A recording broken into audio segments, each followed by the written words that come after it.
जैसे वचन पढ़ा गया पहला कुरिन्थियुस 10वां अध्याय 14 से लेकर 11वें अध्याय पहले वचन तक आप देख सकते हैं।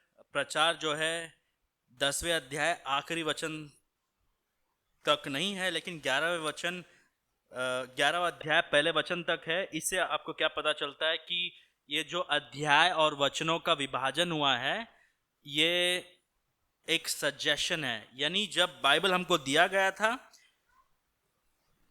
अध्याय और वचन नहीं थे उसमें, राइट।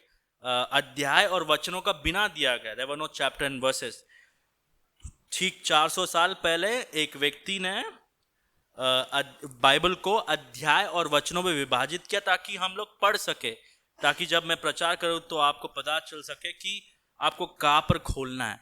तो अगर आपको बाइबल को समझना है तो ये सारे चीज को आपको ध्यान में रखना होगा। तो ये जो विभाग है या भाग है ये 8वें अध्याय पहले वचन से लेकर 11वें अध्याय पहले वचन तक जाता है। तो अध्याय 10वां अध्याय का समाप्त हुआ, इसका मतलब ये नहीं कि वो एक विचार का समाप्त हुआ, नहीं। 11वां अध्याय पहले वचन तक वो विचार जाता है। विचार क्या है?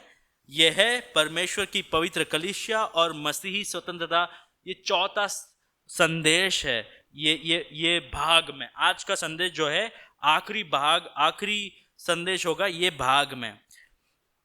हमने 8वें अध्याय में ये देखा था कि पौलुस जो है वो कहता है कि हम लोग मूर्ति पूजा या फिर मूर्तियों के सामने जो अर्पण किया गया उसको खा सकते हैं। क्यों?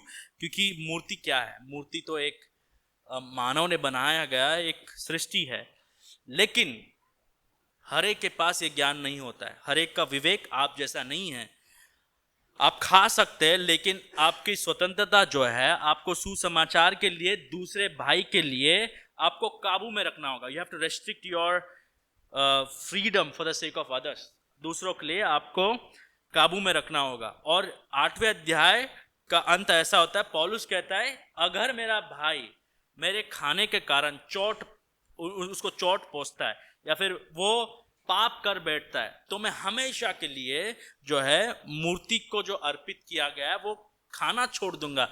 इतना क्यों पौलुस कहता है मैं हमेशा के लिए मांस खाना छोड़ दूंगा। और पौलुस जो है ये कह देता है 8वें अध्याय आखिरी वचन में। 9वें अध्याय 1 से लेकर 23 तक पौलुस जो है अपने जीवन से एक उदाहरण देता है कि वो सुसमाचार के लिए पैसे नहीं लेता है। ये स्वतंत्रता उसके पास है, लेकिन वो इस स्वतंत्रता को त्याग दे देता है।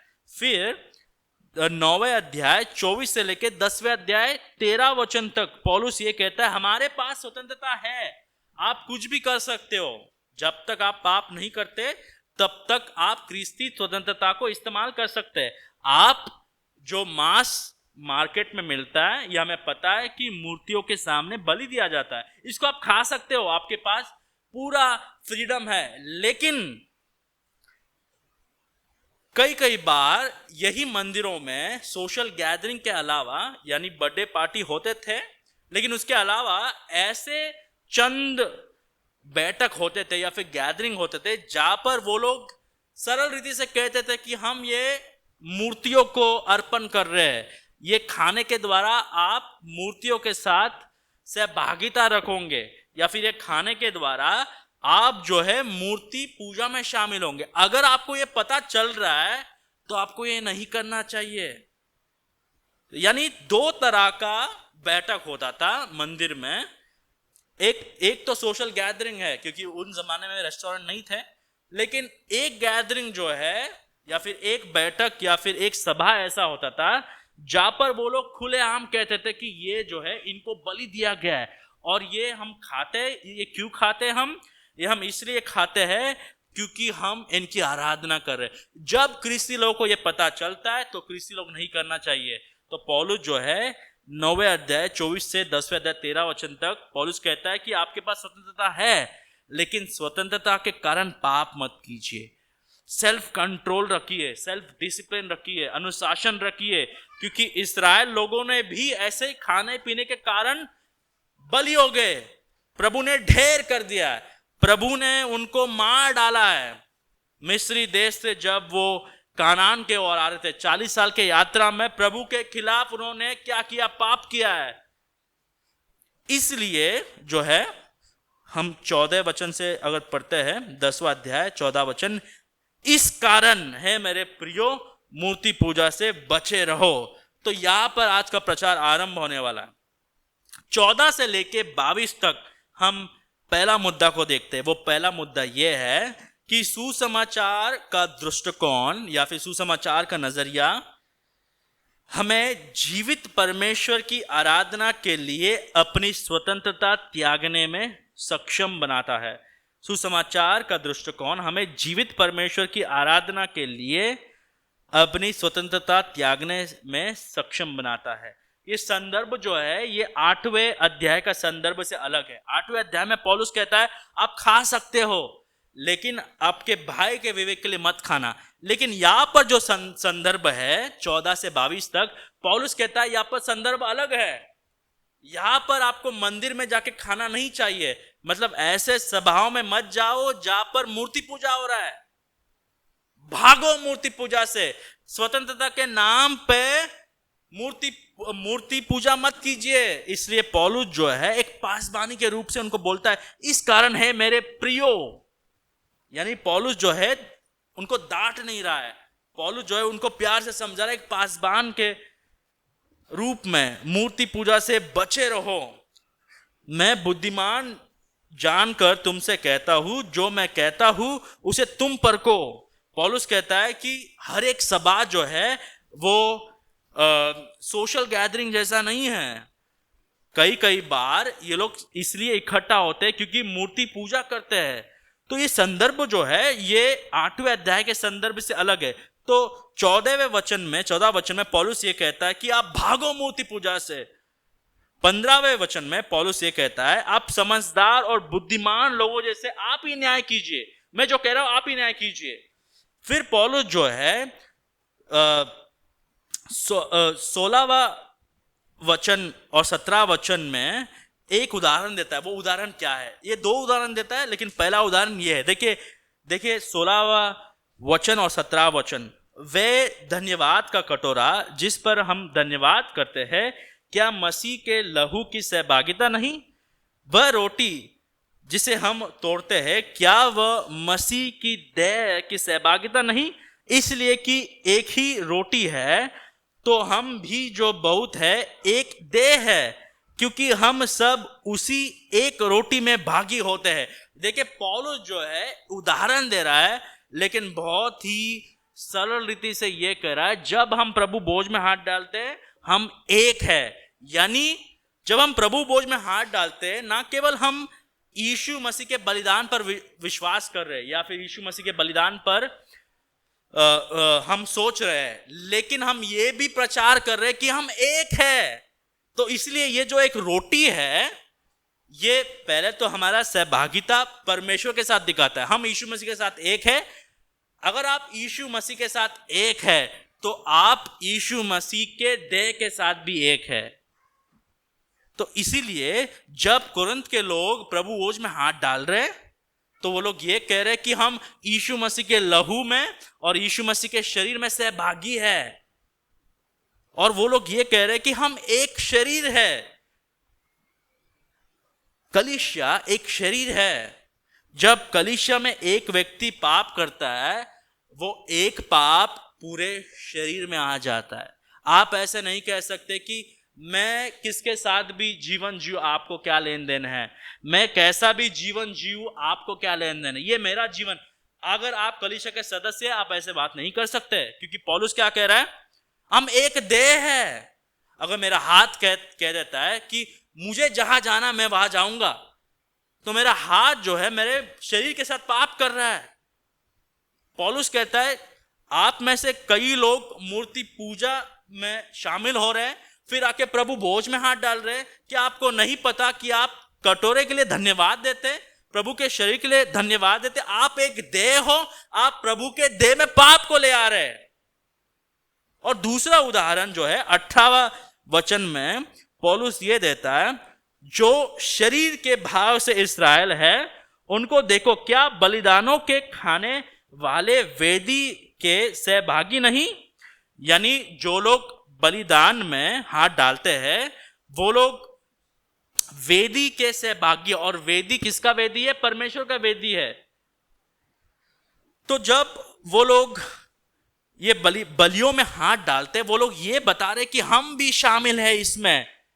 अब कोरिन्थ में कई लोग ये कह रहे कि हमारे पास स्वतंत्रता है, हम जाके खा सकते हैं। आप ही ने कहा पौलुस कि हम लोग कुछ भी खा सकते हैं, लेकिन पौलुस कहता है आप कुछ भी खा सकते हो, लेकिन अगर अविश्वासी लोग बता रहे कि ये मूर्ति के लिए बलि किया जा रहा है, ये उनकी आराधना के लिए बलि किया जा रहा है, उसमें हाथ मत डालिए। अगर आप वहां पर सहभागिता कर रहे हो, प्रभु भोज में सहभागिता कर रहे हो, तो पौलुस 19 और 20 में क्या कहता है? फिर मैं क्या कहता हूं, क्या यह कि मूर्ति पर चढ़ाया गया बलिदान कुछ है या मूर्ति कुछ है? नहीं, मूर्ति कुछ भी नहीं है। मूर्ति हाथों से बनाया गया है, क्योंकि परमेश्वर को किसी ने नहीं बनाया है। परमेश्वर इनफैक्ट सारे चीजों को अपने वचन से बनाया है, लेकिन मूर्ति को तो मानव ने बनाया है। यिर्मयाह कहता है कि उनके पास मुंह है लेकिन वो बात नहीं कर सकते, उनके पास कान है लेकिन वो सुन नहीं सकते। तो पौलुस ये नहीं कह रहा कि मूर्तियों से डरो, नहीं। तो मामला क्या है? देखिए पौलुस आगे बताता है, नहीं, वरन यह कि अन्य जाति जो बलिदान करते हैं वे परमेश्वर के लिए नहीं परंतु दुष्ट आत्माओं के लिए बलिदान करते हैं, और मैं नहीं चाहता कि तुम दुष्ट आत्माओं के सहभागी हो। तुम प्रभु के कटोरे और दुष्ट आत्माओं के कटोरे दोनों में से नहीं पी सकते। तुम प्रभु की मेज और दुष्ट आत्माओं की मेज दोनों के साझी नहीं हो सकते। क्या हम प्रभु को क्रोध दिलाते हैं? क्या हम उससे शक्तिमान हैं? पौलुस ने अभी ही 14वां 10वां अध्याय में एक उदाहरण दिया इस्राएल के बारे में। इस्राएल के लोग जो है जब मिस्र देश से कानान तक आ रहे थे, वो जो बीच का यात्रा था रेगिस्तान में, वहां पर उन्होंने अन्य जातियों को बलि दिया है, राइट। तो प्रभु ने जो है सबको ढेर कर दिया। इनफैक्ट 6 लाख लोग निकले थे इस्राएल से, लेकिन केवल 2 ही लोग पहुंचे कानान में। क्यों? प्रभु ने सबको ढेर कर दिया, क्योंकि वो लोग पाप कर रहे थे। तो इस्राएल के उदाहरण से और हमारे प्रभु भोज के उदाहरण से, दोनों से हम ये सीख सकते हैं कि अगर हम प्रभु भोज में हाथ डालते हैं, अगर हम मूर्ति पूजाओं में जो बलि होता है उसमें हाथ डालते हैं, तो हम जो है प्रभु की आराधना भी कर रहे हैं और शैतान की आराधना भी कर रहे हैं। मूर्ति कुछ भी नहीं है, लेकिन जो बलि दिया जाता है वो दुष्ट आत्माओं का है। तो यहां पर प्रभु का आराधना सही से नहीं हो रहा है। अगर प्रभु के आराधना के लिए हमें अपना स्वतंत्रता दे देना चाहिए तो हमें देना चाहिए। अगर आप प्रभु के आराधना के लिए अपने स्वतंत्रता को त्याग नहीं देते तो आपका स्वतंत्रता आपका प्रभु है। जो चीज आपके हृदय पर राज करता है वो आपका प्रभु है।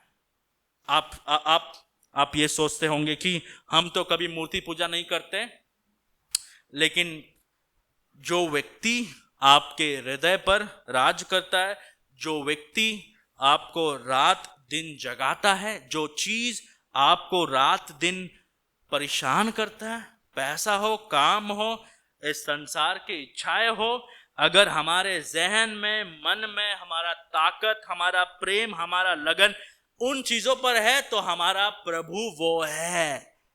तो मूर्ति का मतलब ये नहीं हमारे संदर्भ में कि हमने कोई मूर्ति बना दिया, उधर हम बलि दे रहे, नहीं।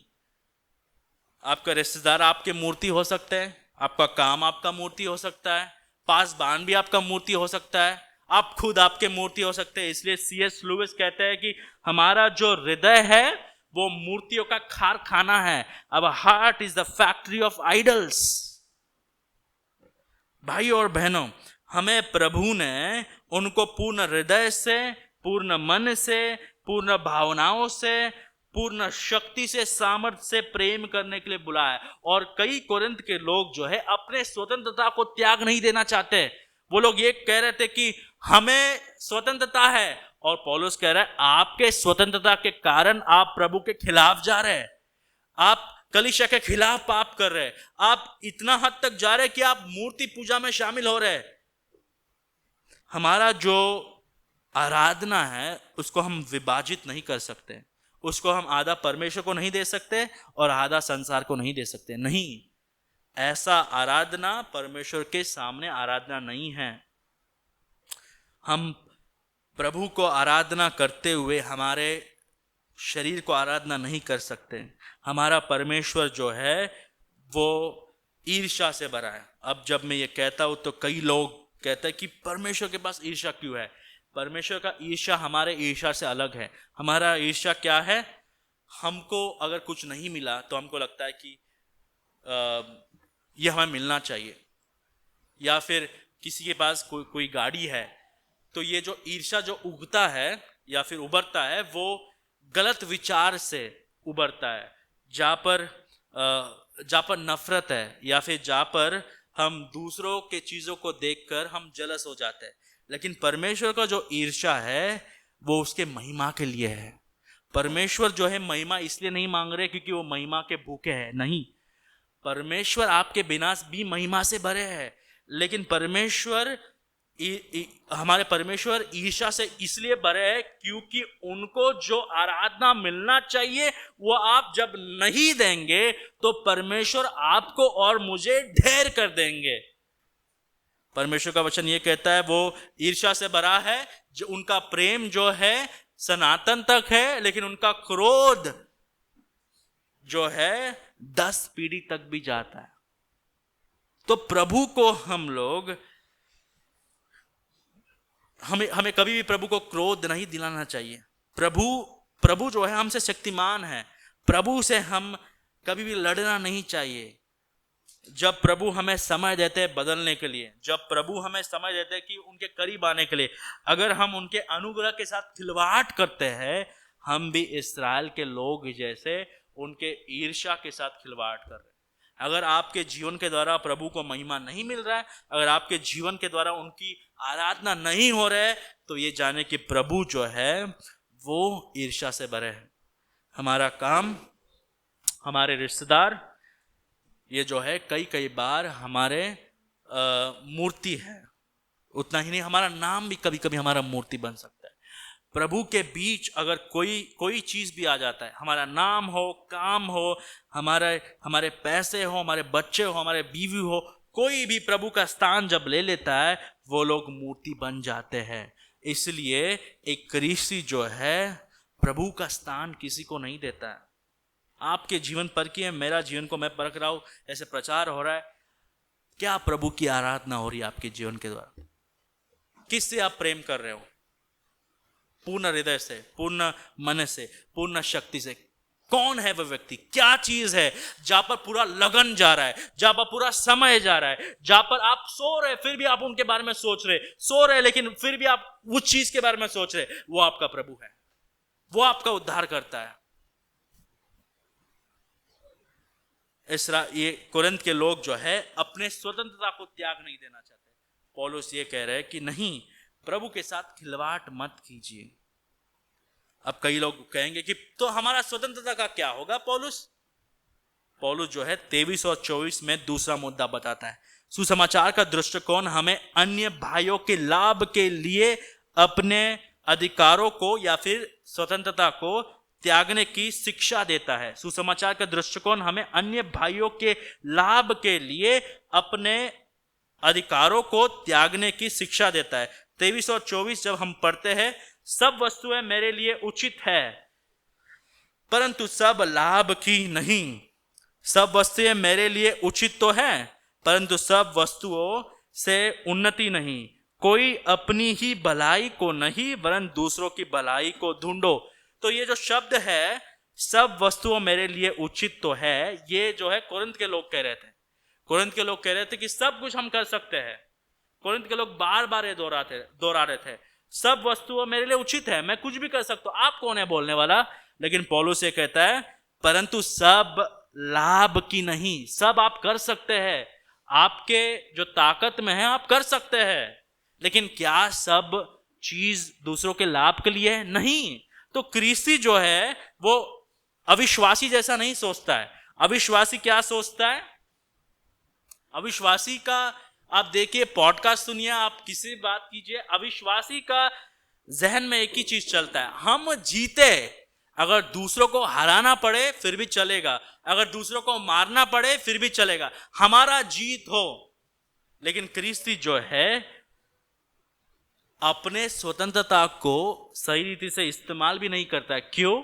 अगर उसको पता चले कि ये दूसरों का लाभ नहीं हो रहा है तो अपने स्वतंत्रता को भी वो त्याग देता है। उतना ही नहीं, पौलुस ये कहता है सब वस्तुओं मेरे लिए उचित तो है परंतु सब वस्तुओं से उन्नति नहीं। कुरिन्थ के लोग जो है ये कह रहे थे कि हमारे पास ज्ञान है, हमको पता है कि हमें क्या करना चाहिए क्या नहीं करना चाहिए। पौलुस कह रहा है अच्छा आपके पास ज्ञान है लेकिन आपके पास क्रूस वाला ज्ञान नहीं है। क्रूस वाला ज्ञान क्या करता है पता है? क्रूस वाला ज्ञान जो है क्रूस पर कहता है कि अगर मेरी इच्छा हो, अगर मैं चाहूं तो मेरे पिता से कहूं कि फरिश्ते भेजे और सबको नाश कर सकता हो, लेकिन यीशु मसीह ने नहीं किया। वो अगर यीशु मसीह चाहते थे तो जो लोग उनको बुला रहे थे नीचे आ, अगर आप मसीहा हो तो नीचे आ, तो अगर यीशु मसीह चाहते तो नीचे आते थे, लेकिन यीशु मसीह नहीं आए। क्यों? यीशु मसीह को पता है कि थोड़े समय के लिए अगर मैंने इनका बात सह लिया तो पिता का क्रोध ठंडा हो जाएगा।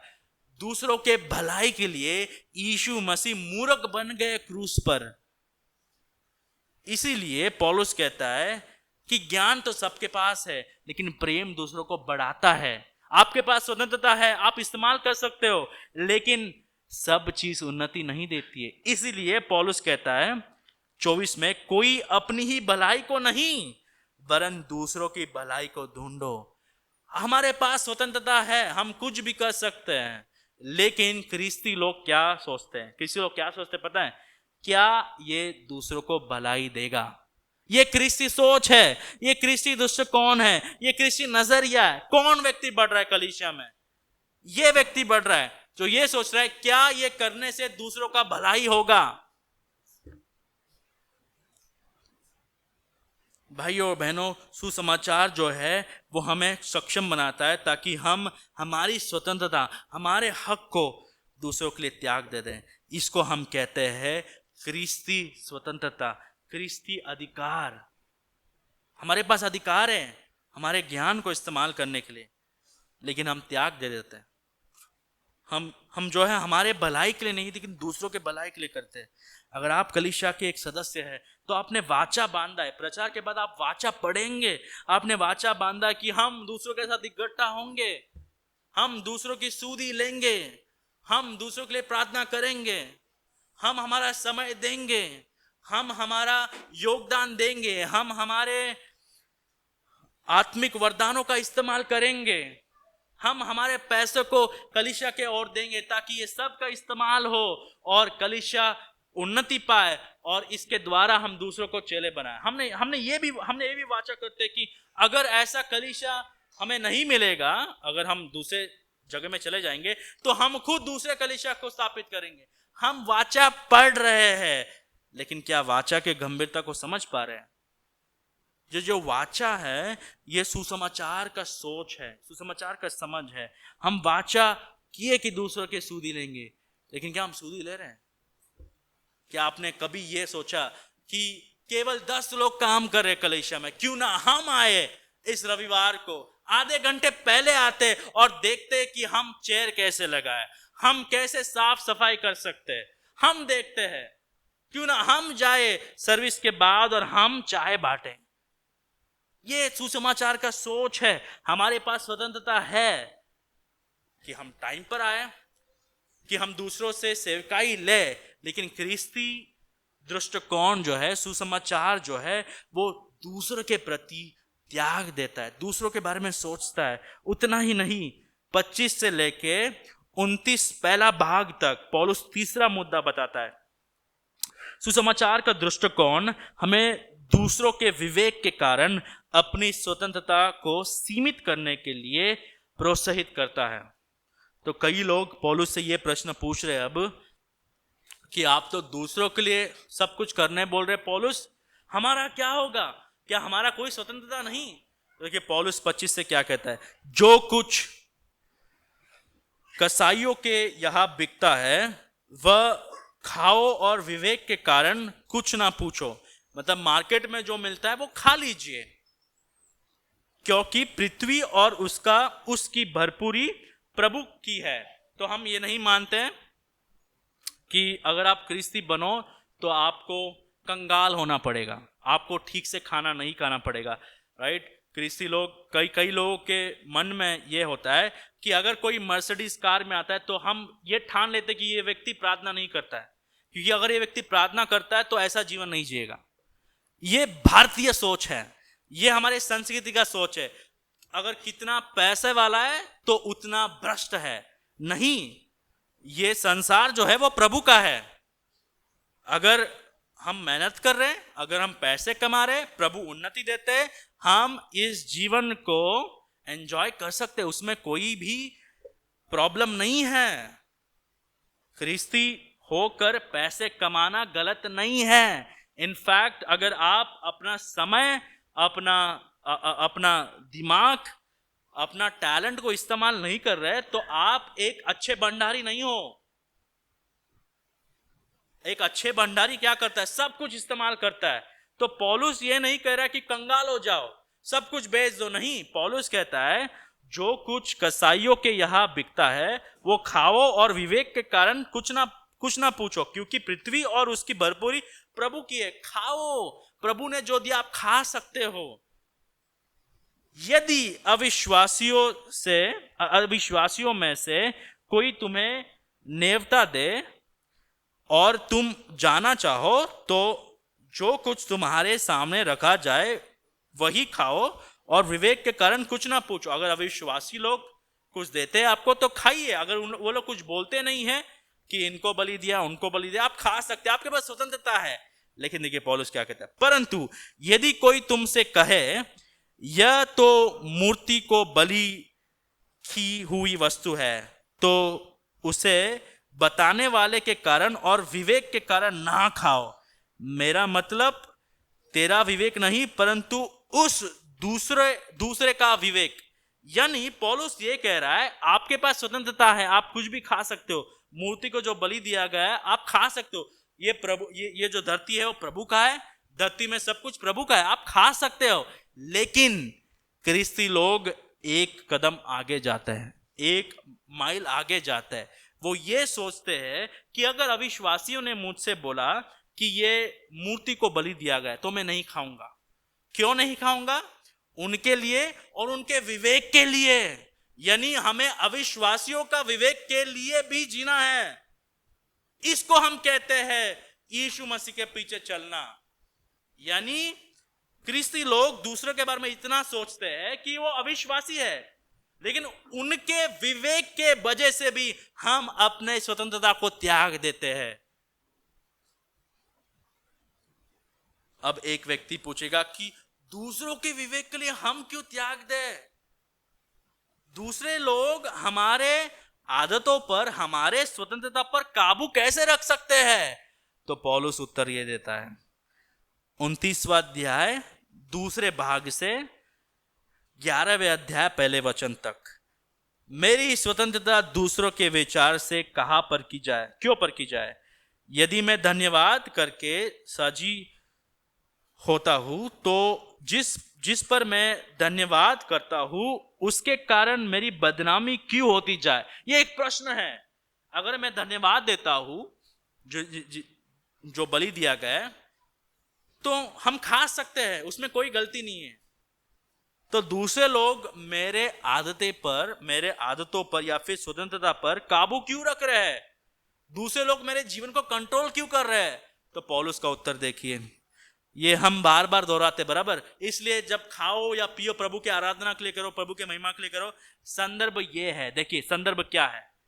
इसलिए तुम चाहे खाओ, चाहे पियो, चाहे जो कुछ करो, सब कुछ परमेश्वर की महिमा के लिए करो। यानी ये काफी नहीं है कि हम ये प्रश्न पूछे कि क्या ये मैं कर सकता हूं।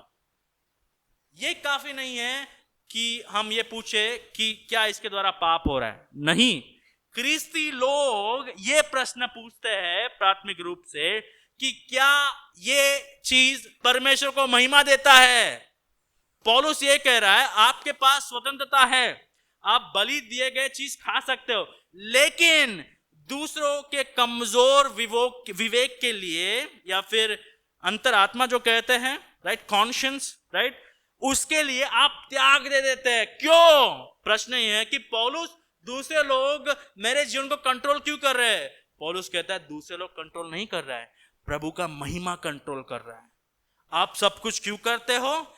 क्योंकि आप चाहे खाओ पियो, सब कुछ परमेश्वर के महिमा के लिए करो। तो प्रश्न ये है, कई लोग जो है हमारे जीवन को अलग अलग हिस्से में बांटते हैं।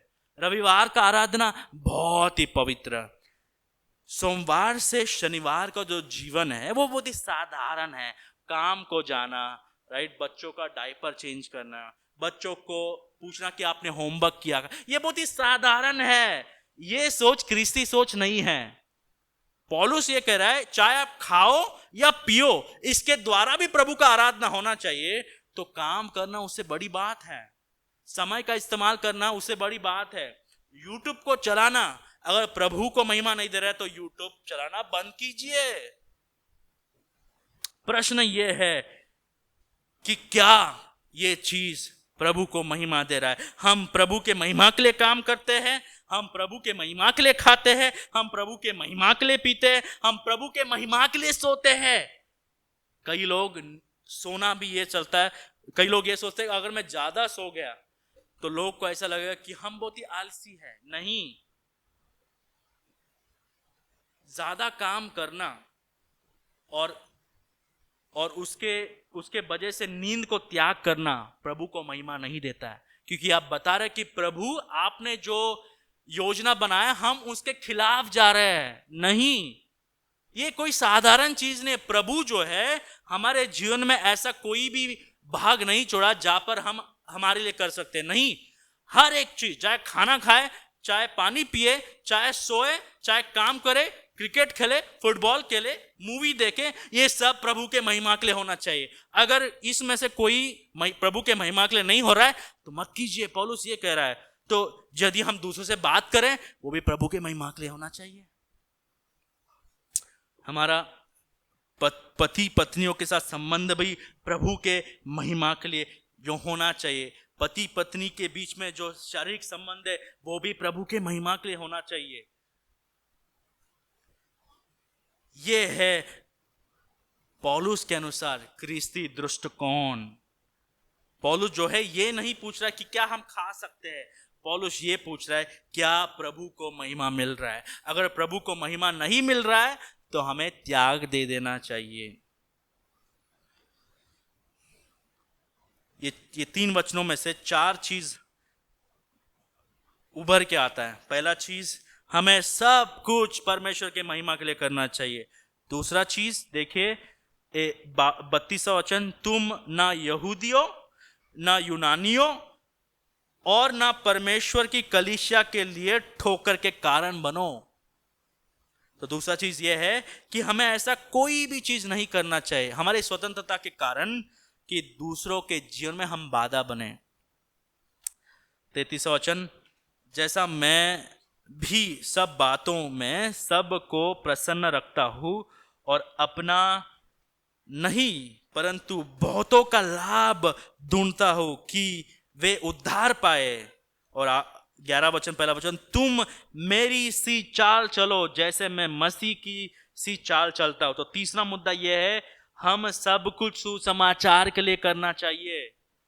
तो पौलुस क्या कहता है, सब कुछ मैं क्यों कर रहा हूं? दूसरों के लाभ के लिए, दूसरों के उद्धार के लिए। तो ख्रिस्ती लोग केवल अपने बारे में नहीं सोचते हैं, केवल ये प्रश्न नहीं पूछते कि क्या ये मैं कर सकता हूं क्या या मैं नहीं कर सकती। नहीं, वो लोग पहले ये प्रश्न पूछते क्या ये प्रभु को महिमा देगा, क्या ये सुसमाचार के लिए लाभदायक है, क्या यह दूसरों का जीवन पर उन्नति ला सकता है। ये ख्रिस्ती सोच है।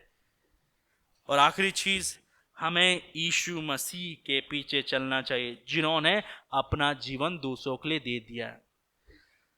तो हमें ये प्रचार सुनकर बहुत ही गुस्सा आता होगा। कई बार हम सोचते होंगे कि ये हमारा जीवन है, ये हमारा हक है, हम क्यों दूसरों के लिए जिए। यीशु मसीह ने ऐसा नहीं सोचा।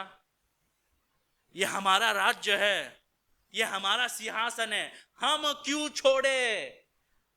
हम दूसरों के लिए इसलिए जीते हैं क्योंकि यीशु मसीह दूसरों को बचाने के लिए स्वर्गीय राज्य को छोड़ के आए, एक मेमने के रूप में आए, क्रूस पर अपना लहू बहाया उन्होंने, अपना स्वतंत्रता को त्याग दिया उन्होंने, दूसरे लोग जब गाली दे रहे थे सह लिया उन्होंने, दूसरों के नजर में मूर्ख बन गया वो।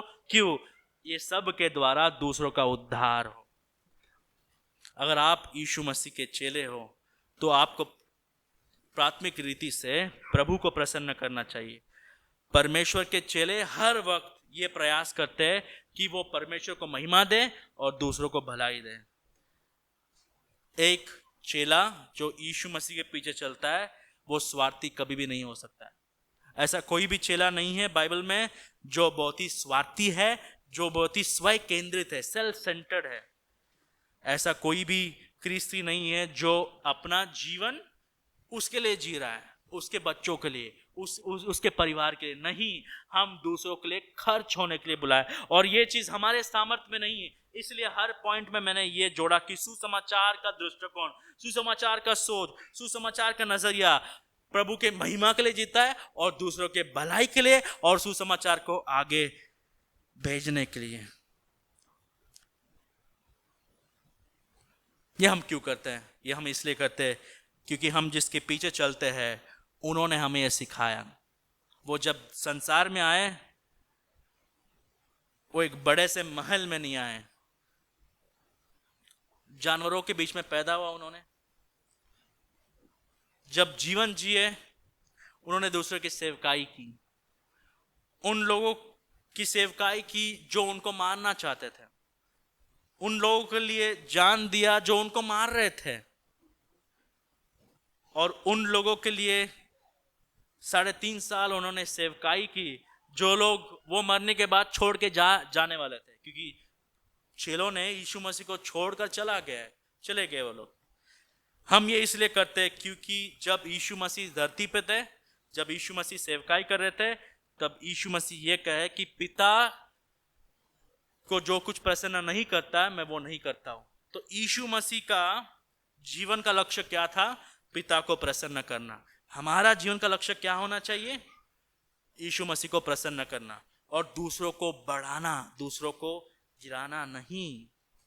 कितना समय बिताते हैं हम दूसरों के बारे में सोचने के लिए, दूसरों के बुराई के बारे में नहीं, दूसरों को कैसे बढ़ाएं।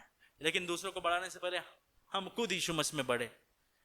ये पौलुस 8वें अध्याय से लेकर 11वें अध्याय तक सिखाता है। पौलुस कहता है मेरे पीछे चलिए क्योंकि मैं यीशु मसीह के पीछे चल रहा हूं। क्या हम दूसरों से कह सकते हैं कि मेरे पीछे चलिए क्योंकि मैं यीशु मसीह के पीछे चल रहा हूं? पासबान होने के नाते मैं अभी नहीं कह सकता हूं, क्योंकि मेरा जीवन देख के यीशु मसीह कई बार दिखता नहीं है। मेरा क्रोध में यीशु मसीह नहीं दिखता है। मेरी खुद के लिए मैं जो जीता उसके द्वारा यीशु मसीह नहीं दिखता है। हम सब जो है यीशु मसीह से बहुत ही दूर है। हमें हर वक्त सुसमाचार को याद करके यीशु मसीह के करीब जाना है, यीशु मसीह को दूसरों को हमारे जीवन के द्वारा दिखाना है। अगर आज के संदेश को हम एक सेंटेंस में समराइज कर सकते हैं तो वो ये है, आज का सीख अगर हम कुछ सीख सकते हैं, हमें हर चीज परमेश्वर की महिमा और सुसमाचार के प्रचार के लिए करने के लिए बुलाया गया है। हमें खुद के लिए जीने के लिए नहीं, परमेश्वर के महिमा के लिए, दूसरों के उद्धार के लिए, दूसरों के बढ़ोतरी के लिए खर्च होने के लिए बुलाया है। आइए हम प्रभु से अनुग्रह मांगते हैं। हम स्वार्थी नहीं बने, हम स्वयं केंद्रित नहीं बने, हम यहाँ के लिए नहीं जिए, हम यहाँ के राज्य के लिए नहीं जिए। ये सब कुछ चले जाने वाला है। जो कोई यीशु मसीह पर विश्वास करता है वो हमारे साथ आने वाले हैं। उस युग के लिए जियो भाई और बहनों, ये उस युग में असली आनंद है।